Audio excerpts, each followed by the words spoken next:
produksi benih bermutu dan bersertifikasi. Apa itu benih? Berdasarkan Undang RI nomor 12 tahun 1992 tentang sistem budidaya tanaman, benih tanaman yaitu tanaman atau bagiannya yang digunakan untuk memperbanyak atau mengembangbiakkan tanaman. Tidak hanya benih, tapi bagian tanaman lain ini juga disebut dengan benih tanaman. Tanaman buah-buahan berbanyak secara grafting ataupun okulasi ataupun secara kultur jaringan. Bagian tanaman yang diambil, tidak hanya benih.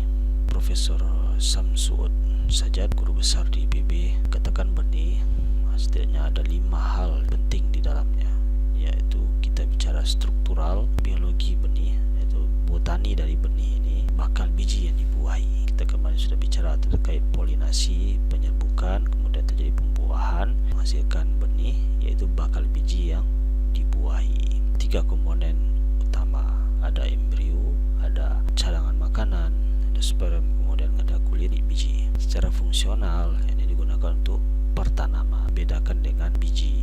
Benih adalah biji. Biji belum tentu benih, karena benih ini digunakan untuk pertanaman fungsional.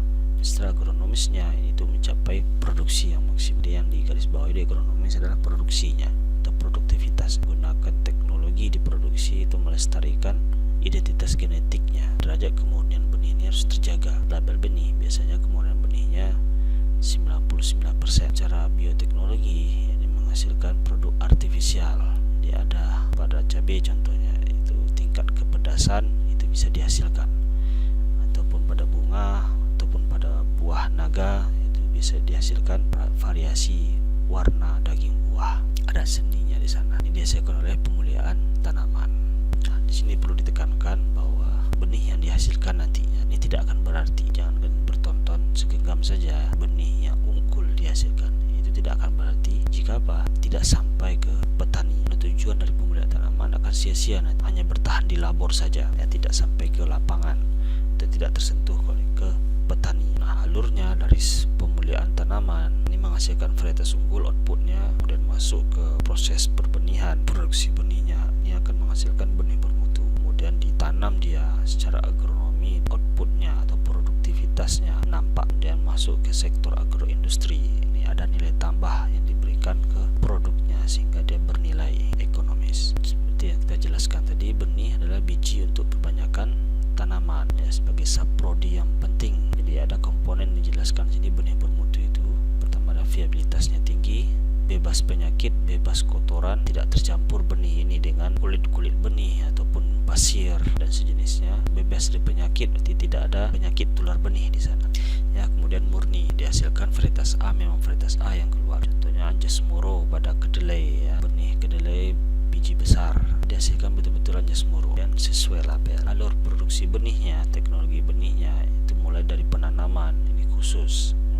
Khusus jika saudara menanam jagung manis di satu kawasan, kalau tujuannya untuk memproduksi benih, harus diperhatikan kawasan di sekitar, tidak boleh tercampur dengan tanaman lain, menyerbuk silang. Jangan sampai di sekitarnya ada tanaman jagung pipil, saudara nanam jagung manis, nah ini akan terjadi penyerbukan silang. Nah, tidak akan diperoleh nantinya varietas yang sesuai. Nanti saudara harus isolasi, apakah isolasi jarak atau isolasi waktu. Kemudian dari pemanenan harus jelas juga cara panennya, jangan sampai tercampur juga dengan panen sebelumnya, panen untuk konsumsi dengan panen untuk benih. Dan pembersihan, pengeringan, dan ada perlakuan khusus, diberi dia insektisida, dan dilakukan pengepakan dan penyimpanan. Nah, ini harus betul-betul dijaga, jangan sampai nanti ketika penyimpanan kadar air yang sudah rendah ini naik dia, atau terjadi kerusakan pada saat penyimpanan. Ada 3 mutu yang harus ada pada benih, yaitu mutu genetik, fisiologis, dan mutu fisik, sesuai standar mutu pada setiap kelasnya. Mutu genetik itulah terkait dengan kemurnian atau keseragaman dari benih. Murni berarti genetiknya, produksi adalah benih varietas A, dihasilkan adalah varietas A juga. Dan mutu fisiologis, terkait dengan fisiologis tanamannya, daya tumbuhnya. Mutu fisik berarti keragaan luarnya, bentuk luarnya, kemudian kebersihan benihnya, tampilannya, dan kesehatan benih tersebut. Mutu ini harus dijaga betul. Nah, untuk berbanyak benih dikelompokkan dari 2 cara, ada alir tunggal maupun alir yang jemu. Yang tunggal ini dia dari kelas 1 benih ke kelas benih berikutnya. Dari breeder seed, dari pemulihan tanaman, itu dari balai penelitian tanaman ataupun dari perguruan tinggi juga bisa.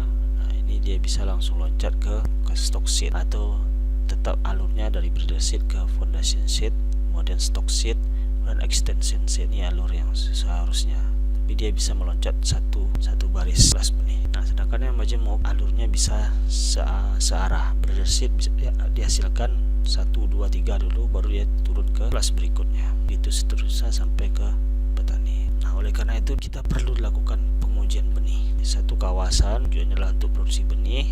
Nah, maka perlu produksi di akhirnya nanti dilakukan pengujian benih.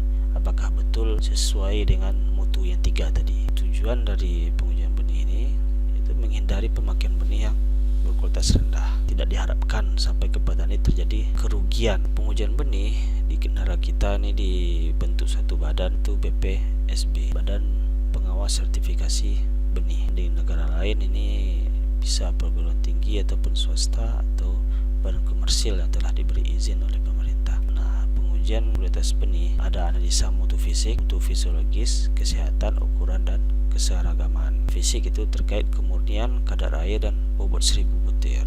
Kalau untuk benih yang ukuran besar dia bobot 100 butir. Kalau ukuran bijinya kecil seperti padi dia 1000 butir.